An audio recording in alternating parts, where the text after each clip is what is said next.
When will the kingdom of God come? And what will heaven be like? It's a question that all of us ask. When will the kingdom of God come?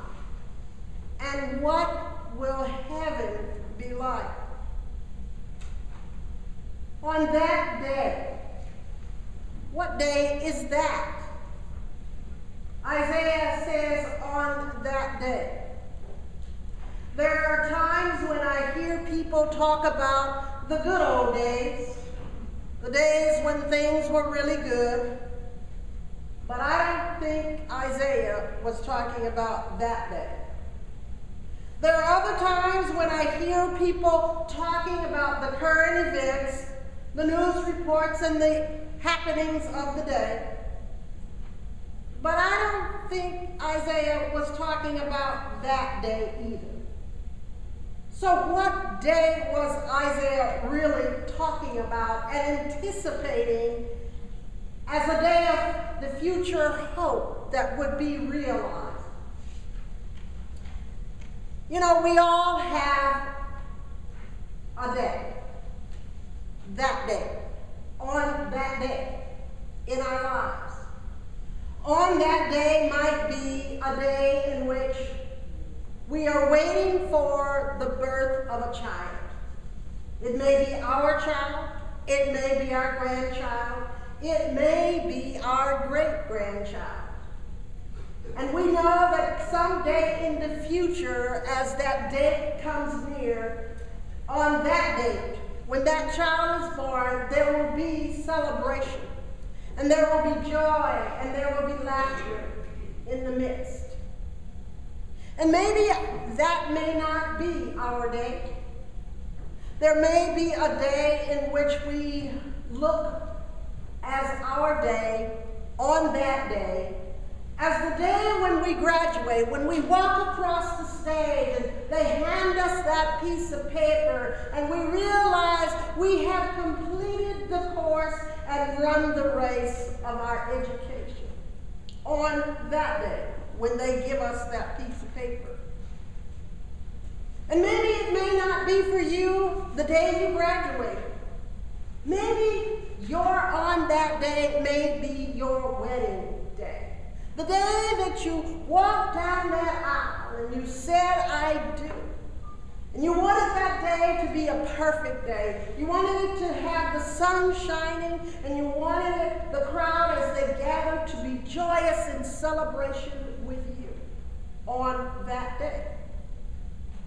Or maybe that on that day for you might be the day when you pay that last note on your mortgage of your house. That may be the day. Or it may be that day when your financial worries are over because you have hit the jackpot and claimed your $1 million as your prize. That may be on that day.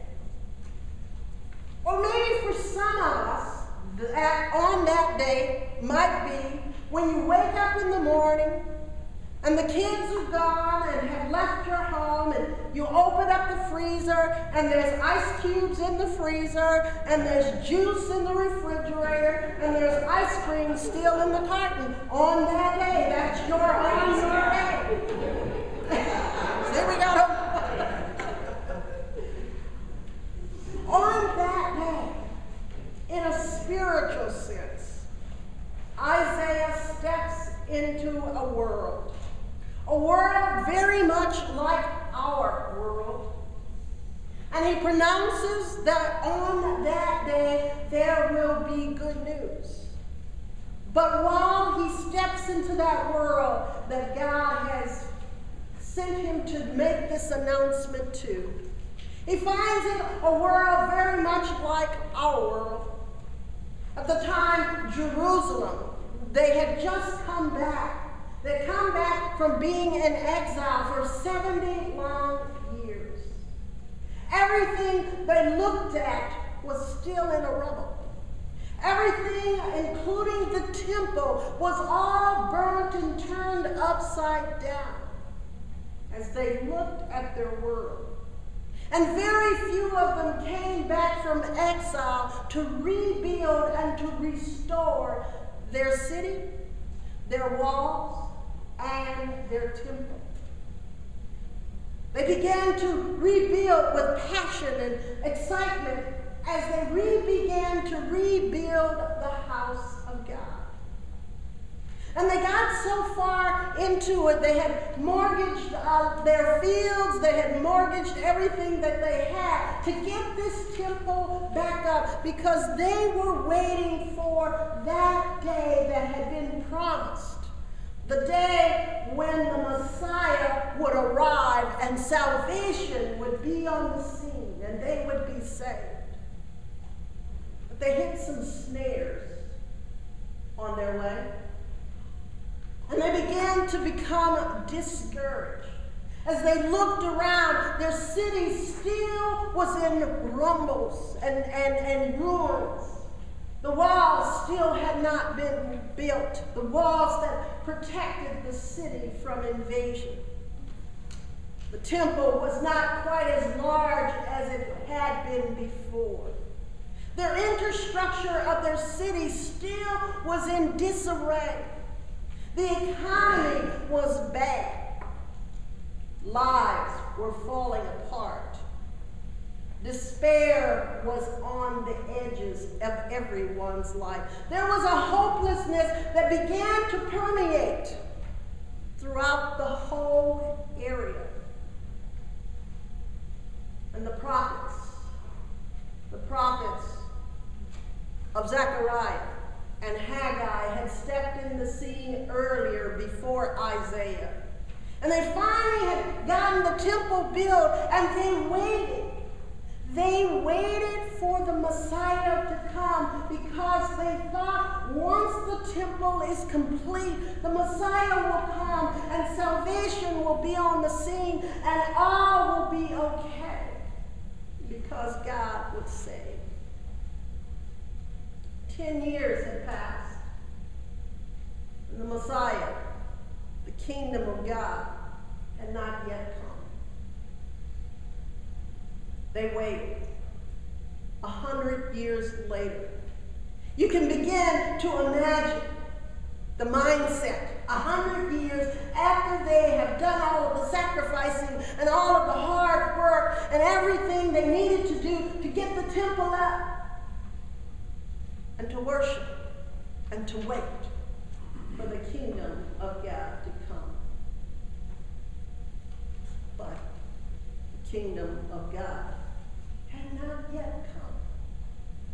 There was a spirit of cynicism that set in, and an attitude of pessimism about the things of God and about God. And people began to fall away, and the dreams began to fall apart.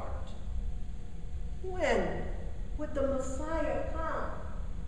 And when would the kingdom of God be ushered in? It's very much like a day that we have right now.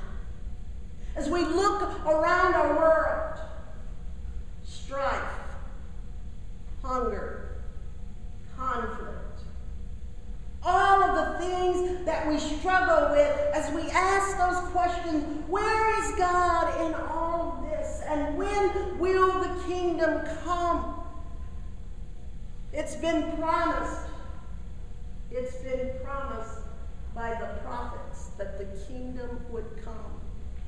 It's been prophesied and it's been stated by the preachers. The kingdom of God is near and coming, and we look around our world and all we see is strife and anger and bitterness.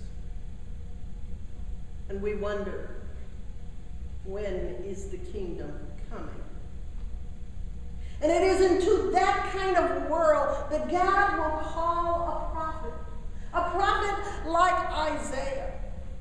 And Isaiah begins to sound the message of hope in the midst of despair, the message of light in the midst of darkness, message of a caring God when people think God doesn't care. Politically, economically, suffering, all of that was around them.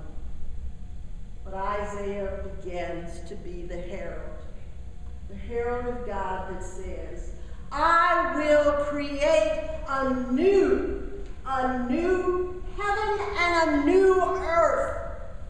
That was the message of hope. God was going to create a new world, a new reality, a new beginning, a fresh start.